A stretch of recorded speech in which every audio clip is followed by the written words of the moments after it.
Canon breaks can be a hard pill to swallow in Star Trek, and there are so many different examples of things changing throughout the franchise. Gene Roddenberry was selective when it came to what was and what wasn't locked down lore. He initially didn't count there to be an ongoing continuity between the original series and the Next Generation, not to mention the animated series, meaning that rules could simply change as he saw fit. With that in mind, I'm Sean Ferrick for Trek Culture, and here are 10 times Star Trek broke its own rules. 10. The Romulan battlecruiser.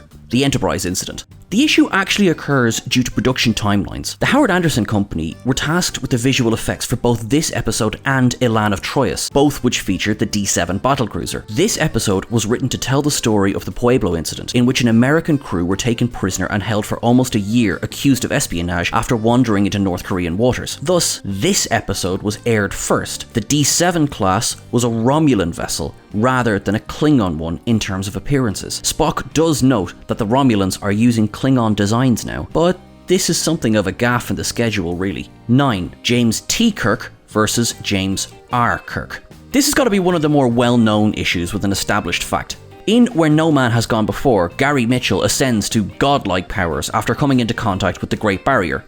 More on that one later. Unable to allow him to continue down this path due to the danger he poses, Kirk plots to bring Mitchell to a far-off world and maroon his old friend there, keeping him safely away from any other human life. This goes about as well as you'd expect, and the two men end up facing off against one another. In the foray, Mitchell presents Kirk with his own grave, bearing the name James R. Kirk. Over the years, they've attempted to explain this away by saying that Mitchell simply made a mistake. But the fact is that the animated series was the first mention of Tiberius being Kirk's middle name, confirmed later in Star Trek VI: The Undiscovered Country. As Mitchell was the only one who ended up in the grave, it's best just to think about it as a nickname for this once great man. 8. The size of the Milky Way.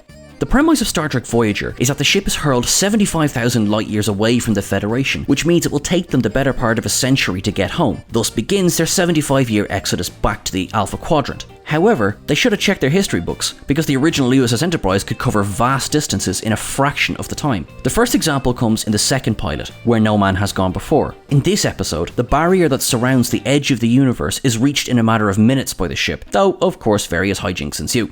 Later, in Star Trek V: The Final Frontier, the USS Enterprise A makes the journey to the centre of the galaxy, again in a fraction of the time it takes Voyager to get home. Either Starfleet managed to regress its warp technology by the time that the Intrepid-class ship was launched, or the writers hoped the audience would just quietly forget these earlier incidents.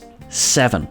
No unauthorized phasers. This one's a little up in the air, while at the same time really obvious. In Star Trek VI: The Undiscovered Country, Valeris fires a phaser to remind Chekhov that no one can fire an unauthorized phaser on a starship. In the same film, 2 crewmen are killed by phaser fire with the phaser set to stun at close range. If we take then that the rule to stun is fine, but the maximum setting isn't, why was this rule abandoned going into the Next Generation when there are multiple instances of phasers being fired without any alarms going off? For example, when Lore shoots Dr. Crusher in Data Lore, or on Voyager when the ship is repeatedly invaded.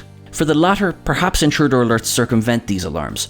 Seems a pretty poor design flaw really. As it stands, it looks like this hard and fast rule, given such an excellent depiction in Star Trek VI, stands out from the established canon of the franchise, though, for the safety of the crews out there, it is perhaps a rule they should bring back and enforce. 6.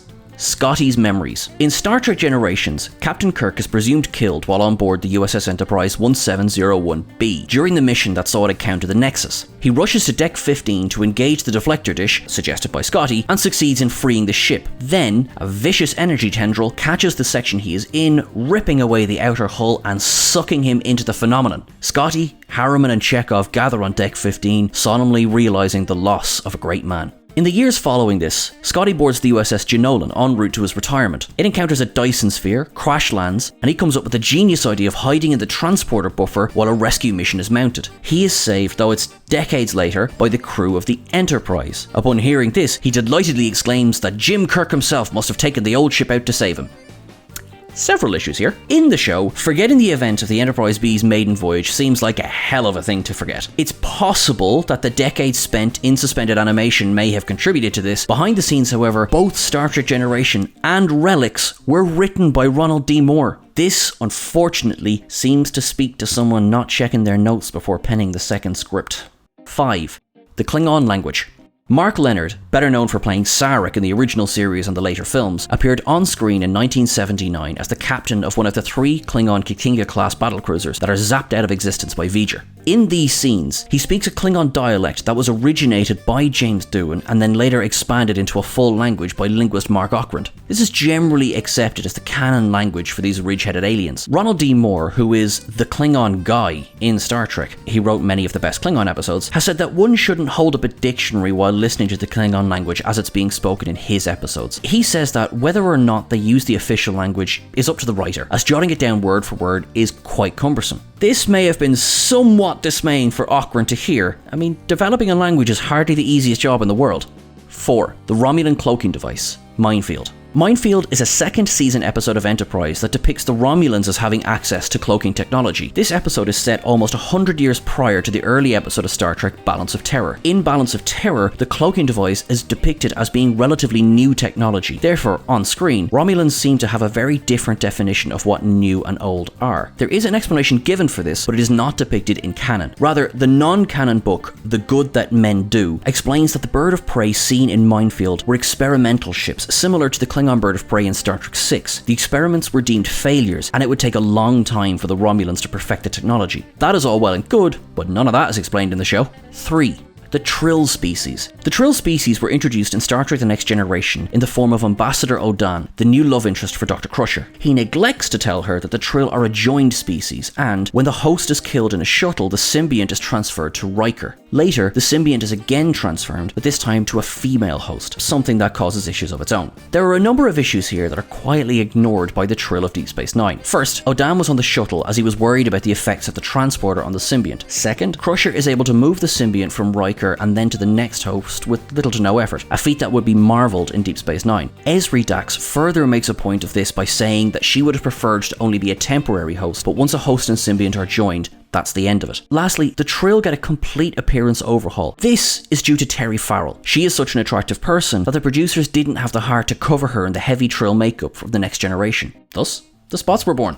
2. Take us to Warp 13, Mr. Salamander. The Star Trek Voyager episode Threshold has many issues with the script. However, putting aside some of the obvious ones, let us look instead at the central plot of the episode, breaking the Warp 10 barrier. This actually goes back as far as The Next Generation. While the original series didn't have a set limit at the time, as the later shows would come to have, Roddenberry decided back in the early days of TNG that Warp 10 would be infinite velocity, meaning that to break this barrier, one would have to be everywhere in the universe at once. That's a bit of a jump from Warp 9.9, which is considerably slower than that. If it would take Voyager 75 years to get home at maximum speed, then breaking the Warp 10 barrier suggests that it works on an entirely different realm of physics. But if that's the case, how can the Enterprise D travel at speeds higher than Warp 10 in all good things? Now clearly, the writers just wanted to suggest that the scale had been changed at this point, but even if that's the case, perhaps Threshold should have upped their number considerably. Unless Admiral Riker, Ambassador Picard and the rest were all saved their inevitable Salamander fate by the timely destruction of the ship in the Devron system. Who's to say? 1.